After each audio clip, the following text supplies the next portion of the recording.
All right, welcome in, guys. Farzin Vasugian here with you for another episode of the Chiefs Zone podcast. After the Chiefs come away with a 13-12 victory over the LA Chargers over at West at SoFi Stadium, the Chiefs with a narrow victory using their backups and coming away with a win using their backups as we're trying to get the camera back up. Bear with me, guys. Not sure what's going on here. There we go. Camera's back up.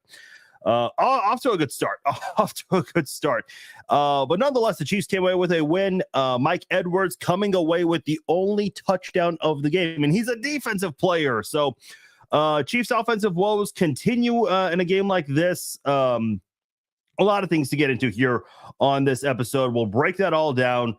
I am going to call in right now. It is on there, I think, almost. There we go. It is there. And I'll comment with it one more time for those on YouTube as well. So Facebook and YouTube, you guys have the link to call in. I want to hear from you guys. I know not the most exciting game in the world, and I know this is going to be a very long post-game podcast because I think everybody wants to tune into that Sunday night football game because none of the late afternoon games had any relevance whatsoever as far as who Kansas City will play in the wild card round next weekend. So we are still waiting on that. It is either the Steelers if the Dolphins win, or the Dolphins will visit Arrowhead if the Bills win tonight. So for those of you listening through the archive version, you probably will already know the answer to that. But nonetheless, for those of you watching live, we will do a live podcast after Sunday Night Football to do a quick little live stream on the Chiefs and either the Dolphins or the Steelers, whoever the Chiefs will end up getting for Wild Card Weekend. We should also know the date and time for that game as well. This podcast is brought to you by SeatGeek. The playoffs are now here. The regular season is over, and if you guys want to go check out the Chiefs at Arrowhead or go to another playoff game, go to a college basketball game, you can do so through SeatGeek. I already got my Royals tickets through SeatGeek, so I'm very excited to check out a couple of games at the K this year. And if you guys want to go to any sporting event, concert, whatever it may be, SeatGeek is the place to go. And if you're a new SeatGeek customer, you can use my promo code Farzin for $20 off your first purchase from SeatGeek. Go to SeatGeek.com, get the tickets you want, and at checkout, if you're a new customer, enter my promo code Farzin, and you will save $20 off your first purchase from SeatGeek. So the Chiefs win 13-12. Not the most exciting game in the world, and finish the season 11-6 on the year. The most exciting thing that happened in this game, and yes, Bud just elaborated or got into that. The sack by Chris Jones on Easton Stick, earning his 10.5 sacks on the year, and that gave him the $1.25 million little bonus there. By the way, I'm trying to get the picture for this. Bear with me 1 second because this is actually funny. And I'll get into the game in a moment. I know there's not a lot to say about the game. I mean, a lot of backups played, so was not the most exciting game in the world. But there was kind of a funny moment during the game where Chris Jones got his sack, and this is actually social media related, and his agent, there we go. I got it set up on my end. Now I just have to show it to you guys. His agent celebrated the sack, and he got roasted online. As you can see on the bottom, he deleted it. He got way too much heat for that. So, I mean, you know, you're the agent. You get to celebrate a little bit, right? Because if you're the agent, you get a small piece of that pie, right? Some positives, some negatives to take away from this one. Let's talk about the offense for a moment, because I talked about wanting to see the passing game. Mecole Hardman, 6 catches for 77 yards in this game. averaging very close to 13 yards per reception. LaMichael Pirine got involved in the passing game as well. He had the second most receptions and yards through the air, 3 catches for 33 yards. LaMichael Pirine also ran 21 times for 77 yards. So he finished with more than 100 yards of total offense in this game off of 24 touches. So not bad for a backup who hasn't played a whole lot all year. Got a lot of his playing time in the preseason. That's the last time we really saw much of LaMichael Pirine. Justin Ross had a pair of catches for 17 yards. Richie James had 2 for 15. Unfortunately, Justin Ross suffered an injury and did not come back. We saw Wanya Morris, the rookie, suffer an injury. He left the game. Jawan Taylor, who is the team's right tackle, played left tackle. He also got hurt, but did come back for a little bit, as Joe Thuney played some left tackle in this game.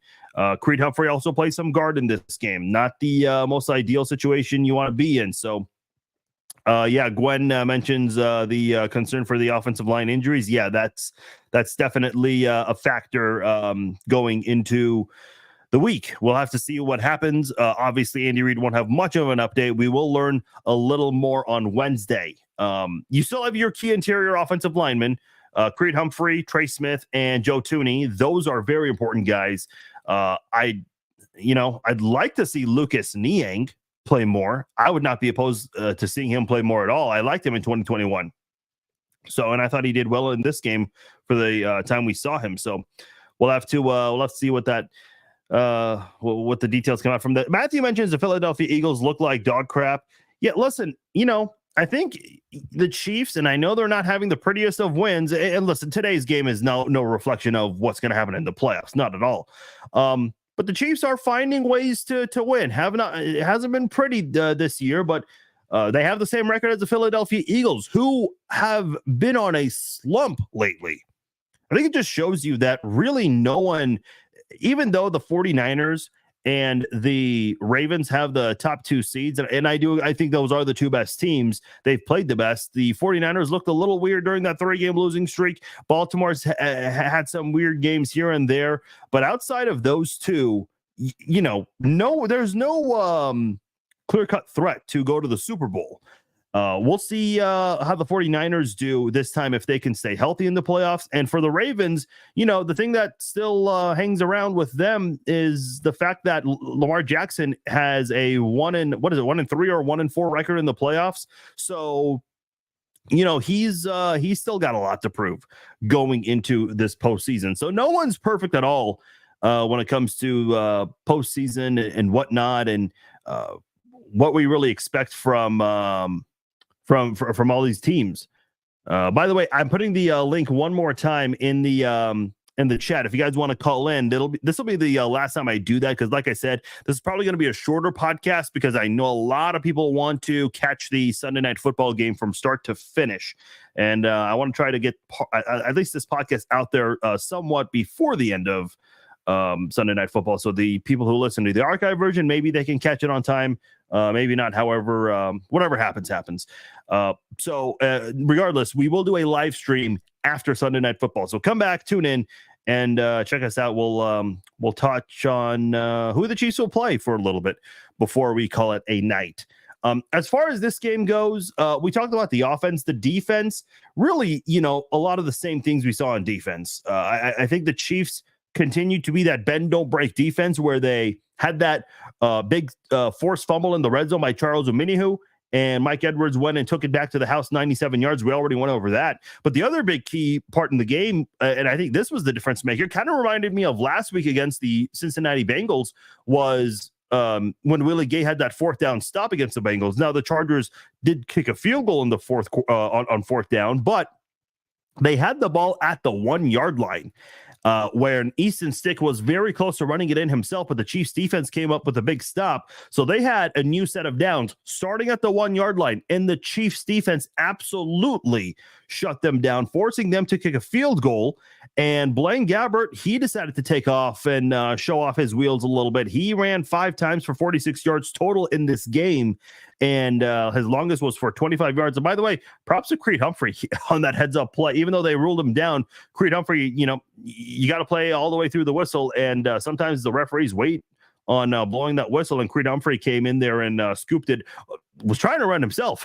So good heads up play, good awareness there by Creed Humphrey, who played guard in this game, not center. So interesting note there for those. I know a lot of you guys did not catch the game. As usual, these final week games, it's not easy to get as many markets in for a game like this, because you got a lot of backups and there are a lot of games happening this week on a Sunday as usual, because no Thursday night game, no Monday game. And you got everybody playing almost at the same time.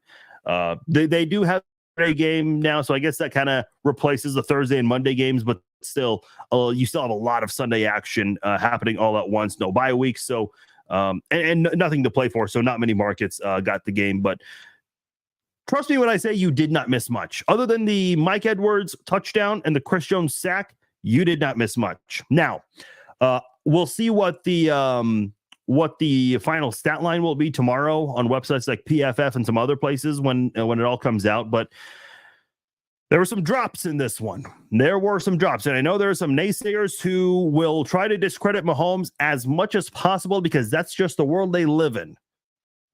So it doesn't matter if it's Patrick Mahomes or Blaine Gabbert. We still had some drops in this one. Mecole Hardman charged with a couple of drops here. I got to be honest, given that this was the backup bowl, essentially a preseason game, I zoned out, didn't really care as much to pay close attention, but there were a couple other drops in this game. Again, we'll see what the final number will be tomorrow when the stats come out, but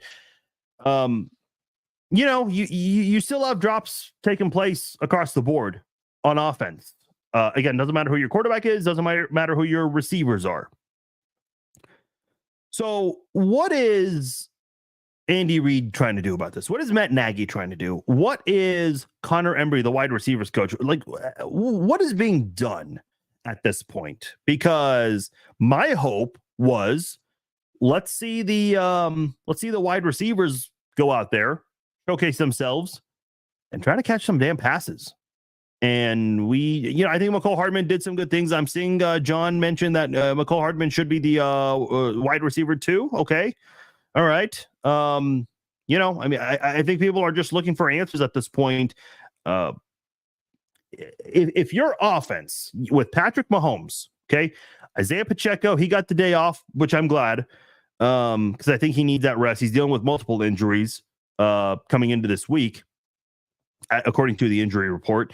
He's someone that I think the Chiefs can use down the stretch. Clyde Edwards-Helaire, who played a little bit in this game, this is someone who I think can help contribute to this offense as he has in the last couple of weeks. So if the Chiefs can do some of that in this game with those two guys, I think your running back room is set right there. Now you look at your wide receivers. Obviously, your tight end, Travis Kelce. And I think Noah Gray, it'd be nice to get him involved a little bit more as he can. I think he's been a good backup this year.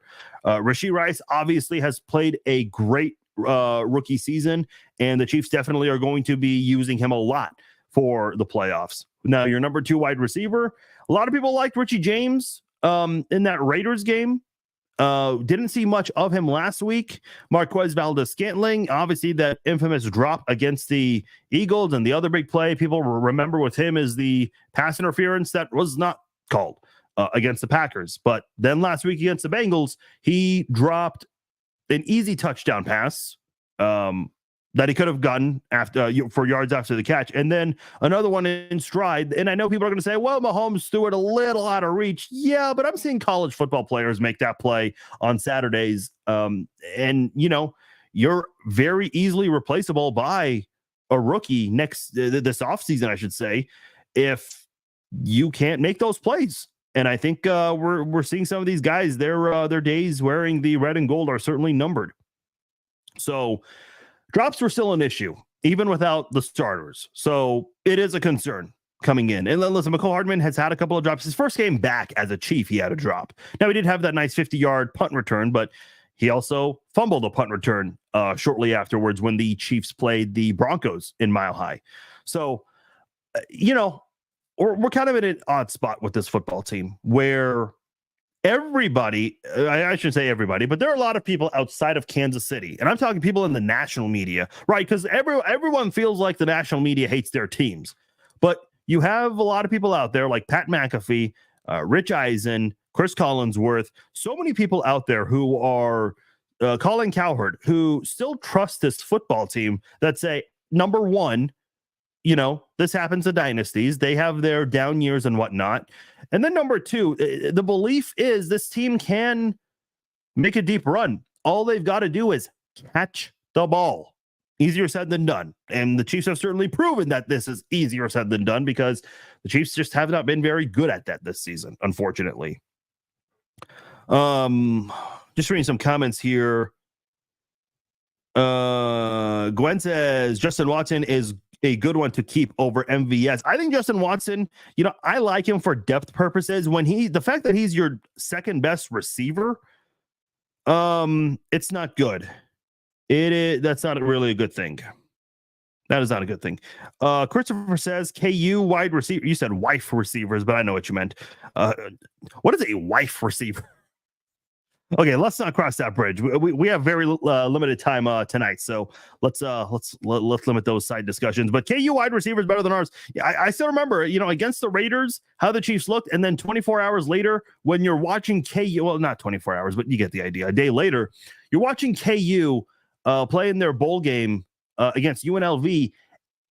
Man, and with a backup quarterback too, and the way they're just throwing the football, making it look so, it reminded you of the 2018 Chiefs offense. And I actually went back and watched some of the highlights from 2018. It's like, man, we really do miss this.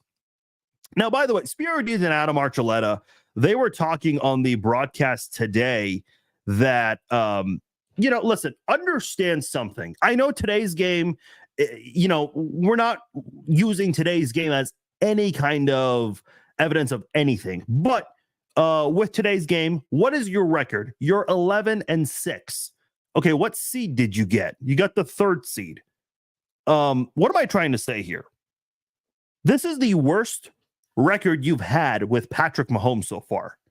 Now, Kansas City's worst, and I'm using that term loosely, Kansas City's worst record with Mahomes is something that, you know, a team like, I'm trying to think of a team that's struggled. The Jets, okay? The Jets would beg to have an 11-6 record this year or any of their recent years, okay?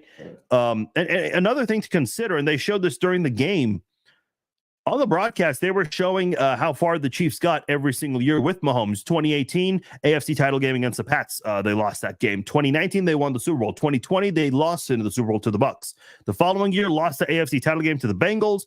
Last year, won the Super Bowl against the Eagles. What do you see there? What do those 5 seasons have in common? The Chiefs reached the AFC title game all 5 years. So Kansas City's worst season with Mahomes so far is an AFC championship appearance. Tom Brady has not been able to say that his first 5 years. Now, he got a ring. He had one more ring than Mahomes at this point in his career, but he still did miss the playoffs at one point. Peyton Manning. I mean, Patrick Mahomes already has the same amount of championship wins as Peyton Manning. He has one less Super Bowl appearance than Peyton Manning. So understand that from that perspective is that, you know, nothing has been perfect this year, but you are 11-6 and you have the number 3 seed. So as much as people want to shit on the Chiefs and say, well, they haven't looked good this year and their wide receivers are bad. Yeah, their wide receivers have been bad this year. Even, you know, your best receiver, Rashee Rice, has been guilty of some mistakes, some drops and fumbles. But even then, you're 11-6. You have the number 3 seed. And if you have all of these things, and by the way, Mahomes got 4,000 passing yards on the season. What does that say about the rest of the NFL? So when the Chiefs are able to still win 11 football games with all of these glaring issues on offense, what does that say about the rest of the NFL? Obviously, the Chiefs defense has been a huge part of Kansas City winning 11 games. No question about it. You're still hoping they wake up. and do something in the playoffs. So, I think a lot of people are still keeping the hope that, and listen, I know a lot of people are bringing up road record and home record. I don't care about any of that. I will take my chances at home than on the road. Now, realistically speaking, Kansas City's going to have to go on the road to win one, possibly two games away from Arrowhead if they want to get back to the Super Bowl. Bring it on. This Chiefs defense has no issues doing any of that. This Chiefs offense just needs to wake up that one glaring problem, which is the hands, the damn hands. If that's fixed, you're not going to be easy to beat. Not one bit. We need the Bills to win, even though I'd rather see them lose. I thought it'd be funny if they lost because there was a chance they would have missed the playoffs, but that's no longer the case. The 7 AFC teams were set right before the Chiefs game. Now it's just a matter of seeding right now. So it's either going to be the Steelers or Dolphins. The key is playing mistake-free football, no question about it. Now that you are in win or go home mode, Robert, that is the game we are now playing. John says, I think Isaiah Pacheco is going to be our most important weapon in this postseason. I agree with this, and Manny just said the same thing. Pacheco going to run through the defense. I was thinking about this today. If the Chiefs do make a run, which offensive player do you think is going to be the reason for it? And I was thinking about this morning, and I thought Isaiah Pacheco would probably be that guy. Isaiah Pacheco is probably the guy that you're going to be relying on the most. And don't get me wrong, I'm not saying Travis Kelce's not going to be used much. I'm not saying Rashee Rice is going to be just, sitting around not getting a lot of action.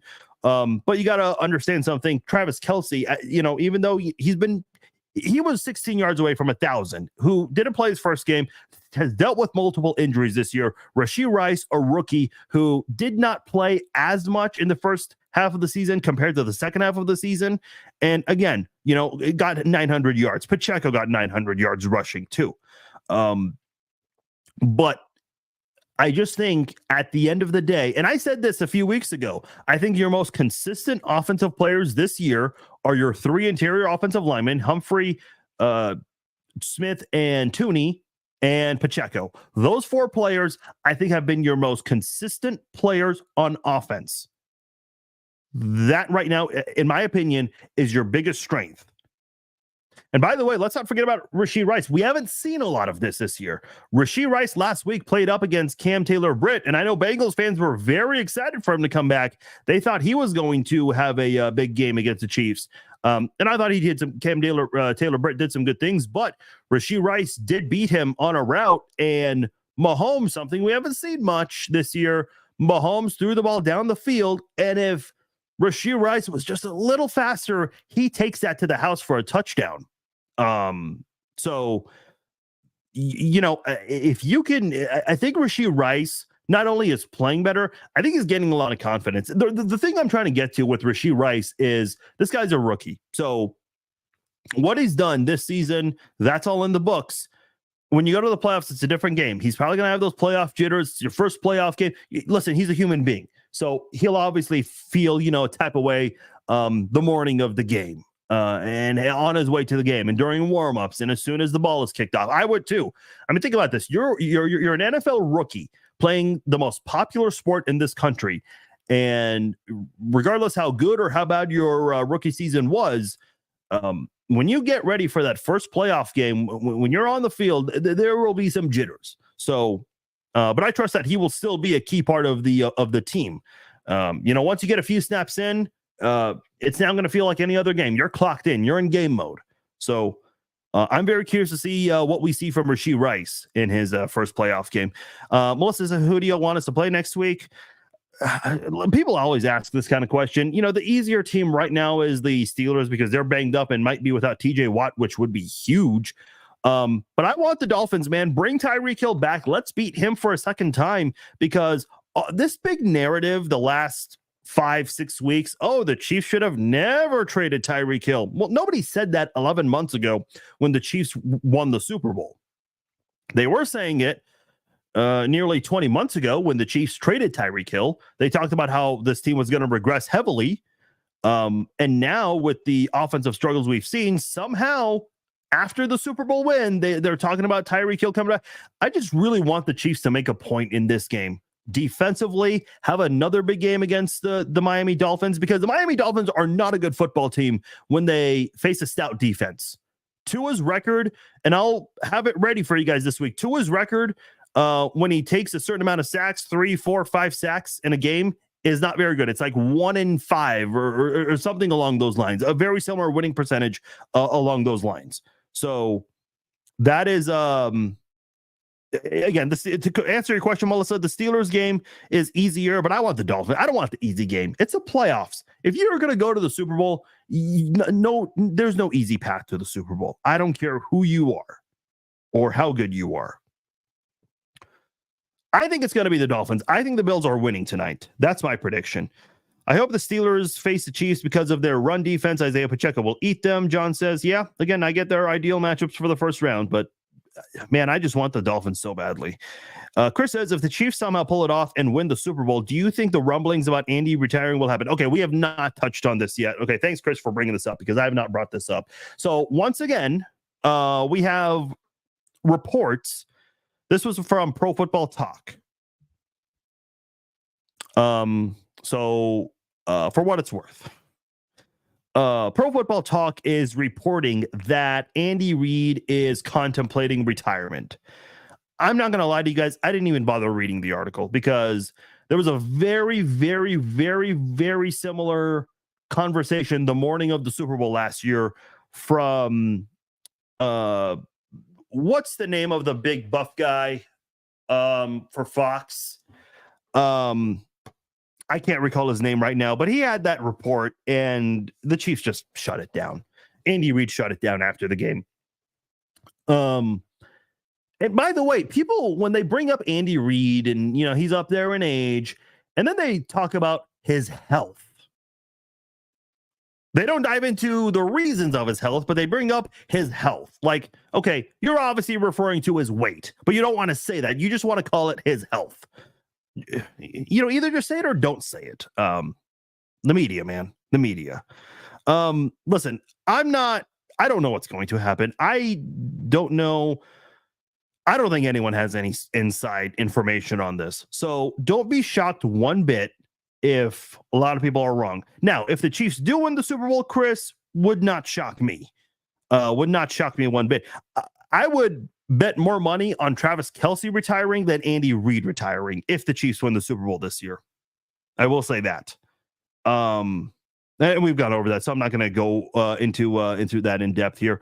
Raymond says Chiefs still rank in the top 10 in multiple categories. I don't think it's a terrible year offensively, just some really bad play calls, drops, and errors. This is a great point, Raymond. 100%. You got to understand something.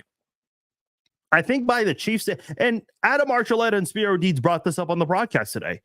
When the Chiefs play as great as they have the past 5 years with Mahomes, and when you have a setback year like this, okay, I guess it's going to get magnified a little bit more, especially the way that the team lost, but ultimately you still won 11 football games, okay? You won 11 football games. You have the number 3 seed. That's not the end of the world. And listen, even if you had one of the wild card spots, we've seen wild card teams win before.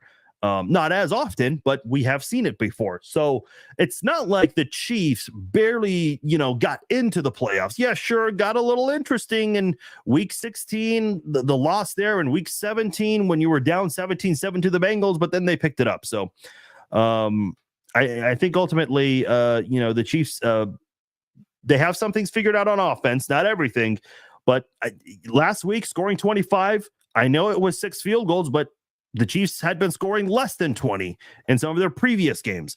I will take a field goal, a scoreboard full of field goals on there than not having points, because the Chiefs have struggled scoring a little bit recently.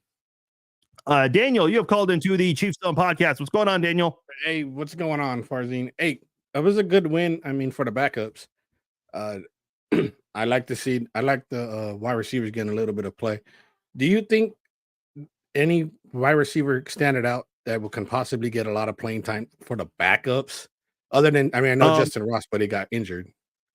Yeah, I mean, I think the only one that really stands out is McCole Hardman. He had 6 catches for 77 yards. Richie James had 2 for 15. Richie James got involved a little bit in that Raiders game, a little more than maybe we expected. Listen, McCole Hardman, and I think he's in the same category as Kadarius Toney. I know Toney has not played much lately, but those two guys have a lot in common. They have very similar skill sets, but their ceiling, I mean, their potential is high, but you got to catch the damn ball. And I think that's just the thing I'm thinking about the most. So Yeah, if I had to give you mean, an answer, I would say McCole. yeah, because I mean, I could look at what a handful of games. If we catch the ball, we win. We're probably not 11-6. We're probably what 13 win team, maybe even a 14 win team. Yeah, you're probably year. right. So I'm glad Chris Jones got his sack. I mean, but I was more like, get out of the field. I mean, as much as I liked him getting out after that Detroit game, and then I had made that comment with like Andy Reid is not pulling the Brandon Staley because I'm not losing Travis Kelce over some 16 yards just so you can have an extension of a wasn't even being on a record. I mean, I don't even know what the longest streak is. So he already has the record for most receiving most 1,000-yard seasons by a tight end, but he would have joined he would have been, I think, he would have been the 7th player to have 1,000-yard seasons 8 years in a row. Guys like Torrey Holt, Jerry Rice, I don't have the list in front of me, but it would have been a very elite group, a very, very small exclusive club. Yeah, but I mean, if that means that he is fully healthy going into next week, I'll take it. And yeah, I know Miami's the sexy pick as far as like because Tyreek Hill and everything, but Mike Tomlin and the Pittsburgh Steelers, they just scare me because every time I think they're gonna finish below 500 for the first time in his career, they find a way to win 10 games or more, make the playoffs, and go above and above 500. So I'm not quite sure we want that Steeler team. I get it; they're injured, and I know they have like what'd you say earlier, the third string running back. And the Steelers, they're them to their third. Mason Rudolph is their quarterback. Yeah. So I mean, I just don't know if we really want them, but I mean, I'll take them. I'm just glad we have a home game. So we don't have to worry about being on the road till the previous week. So, anyways, you weren't far from your prediction either. What you have 16-13, I think I saw. I've been pretty close on these lately, man. I'm trying to hit him on the dot. One of these days I'll get it. Yeah, so it's pretty good. All right, man. Well, I just want to let you know I wanted to call in just see what's up. So, thank you, Daniel. Appreciate it. Take care. Enjoy Sunday Night Football as we're all going to be watching that very closely. I'll read a few more comments and get out of here because obviously the game's going to be starting in 15 minutes. Corey says, I enjoyed watching this game. They look the same with the second string as they did with the starters. Maybe expect less and not be disappointed. Yeah, listen, the defense, I agree, looked very, very, very similar. And the offense, you saw some good things. You saw some bad things. I would like to think you score more points with the starters. I'm saying that, but who knows? I would like to think so, at least. The drops, that's what concerns me. You saw that was the one thing I wanted to see not happen tonight. And if you don't have as many drops, not that it was like, it wasn't like an MVS Monday Night Football moment where, someone dropped one in the end zone. But, who knows? That kind of scares me going into the playoffs. Samuel says, now that the playoff games are set, who do you think is on upset alert? Well, the games are not all set yet, but upset alert, I mean, I guess it depends who they're playing, but the Dolphins, I mean, I just don't know. So the Dolphins are either going to play the Bills next week or the Chiefs. Is that do I have that right? It's either going to be the Bills or the Chiefs. Let me double check on that. So Tennessee won. It's either going to be. They're either going to play Buffalo or the Chiefs. They could play Buffalo 2 weeks in a row. We've seen that happen. I remember, I think it was 2009. I think it was the 2009 season. Yeah.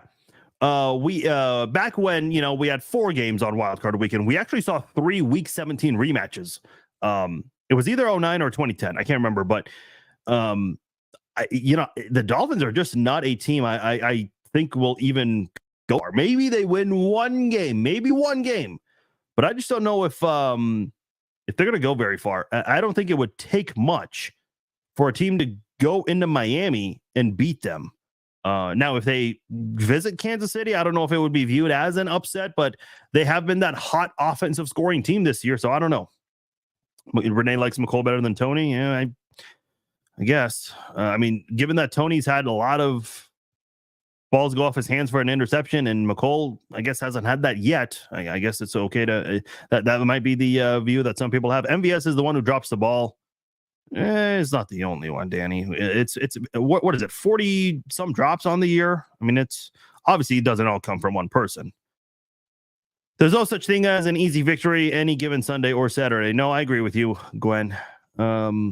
Just the drops still scare me. I know I've said that already, but anyway, so for those who are just tuning in as we get ready to wrap up here, the 7 AFC playoff teams are set. You got the Ravens, you got the Bills, the Dolphins, the Chiefs, the Texans. I still cannot believe the Jaguars lost. I thought they were going to win. You have the Cleveland Browns. Those are your 7 playoff teams, and the Steelers. Forgot the Steelers there. The Chiefs will play at home for sure next week. We don't know the date. We don't know the time. So please stop asking, because I know I'm going to get that question a bunch of times throughout the night. But the Chiefs will either play the Steelers. That will happen with a Miami win, or the Dolphins will come here. That happens with a Buffalo win. Now, if there is a tie, I believe the Bills come in. Let me check on that real quickly. ESPN playoff machine. I want to double check on that real quickly, because we almost had a tie with the Chargers and Raiders in the final game of the season. You guys remember that?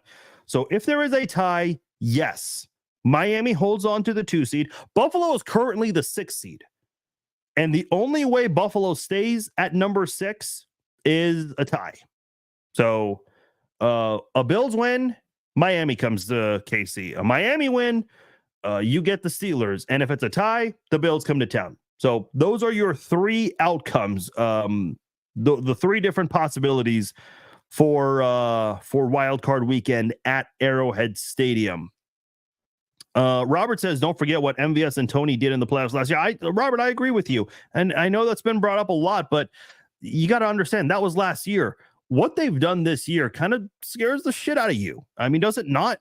I think, like Tony, yeah, he was awesome. Had the punt return, and then also executed the play to the pre-snap, really, to throw off the Eagles defense and get wide open for a touchdown. Yes, it was a great play call by Andy Reid, but Tony still has to do his part there.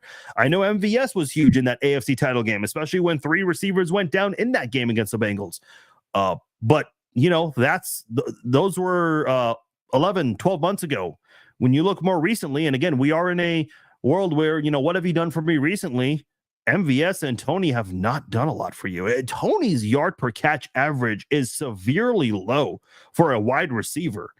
And consider his speed, it's just even more surprising. So I just don't know which Kadarius Toney we get for the playoffs. Let's look at the receiving for a moment here. Travis Kelce has 984 yards. Rashee Rice has 938 yards. On a down year with your offense, you have 2 pass catchers with 900 receiving yards. Cool. I'll take it. Justin Watson has 460 yards off 27 catches. He has a 17 yard per catch average. Marquez Valdes-Scantling, he's 4th on the team receiving yards with 315.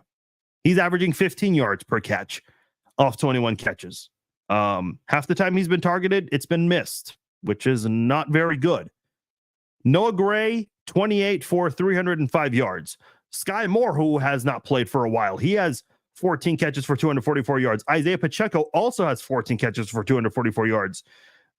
Jerick McKinnon has more receiving yards. Clyde Edwards-Helaire has more receiving yards than Kadarius Toney. Kadarius Toney has 13 grabs for 169 yards.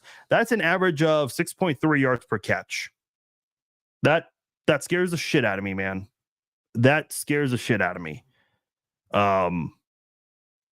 But do the Chiefs, we saw last year, the Vikings were like what, undefeated in one-score games. I think they had 10 or 11 one-score games last year. And then what happens in the playoffs? They lose a one-score game to the Giants of all teams, where Daniel Jones had the best game of his career. So do we see a situation where, we see this sometimes where teams thrive in certain categories in the regular season, and then come playoff time, something happens, good or bad. Do the Chiefs have that good where the offense just all of a sudden comes alive? And hopefully, that doesn't happen to the defense, where they've been playing great all year and then all of a sudden step back in the playoffs. Hopefully that doesn't happen. Chiefs have had some weird playoff games. A lot of come from behind wins, especially the year where they won the Super Bowl back in 2019. The first one with Mahomes and Kelsey and company. And then the second time around, they won the Super Bowl. They had to rally back, and Mahomes obviously dealing with a bad ankle. So Chiefs have had some come from behind postseason wins. So very curious to see how that all pans out. Okay, guys, I'm going to get out of here. Sunday Night Football starting in a few minutes. I got to upload the podcast to all the podcasting outlets, so those who listen to the archive version can check it out. Obviously, a very, very short show today, much shorter than usual because we got a game to watch, a very important game to watch. Thank you guys for downloading and listening to this podcast. And for those who watch live on Facebook and YouTube, thank you guys. I appreciate you guys. If I didn't get to your comment on Facebook and YouTube, sorry about that. Definitely want to keep it short. And we always get a lot of comments as usual. So thank you guys. By the way, the Facebook page today has just been impossible to keep up with. We've had thousands of interactions, thousands of likes, a lot of new followers today. So thank you guys so much. Please keep spreading the word. Please keep commenting, liking the post, sharing the post. It really, really helps out a bunch. Invite your friends to the page. There's a very easy button that allows you to invite some friends. Greatly helps out the page and the podcast. All right, guys. My name is Farzin Vousoughian. Thank you for downloading and listening to the Chiefs Zone podcast. I'll be back to do a live stream on Facebook and YouTube after Sunday Night Football to do a light preview of the wild card matchup. All right, guys. I'll talk to you later. Take care.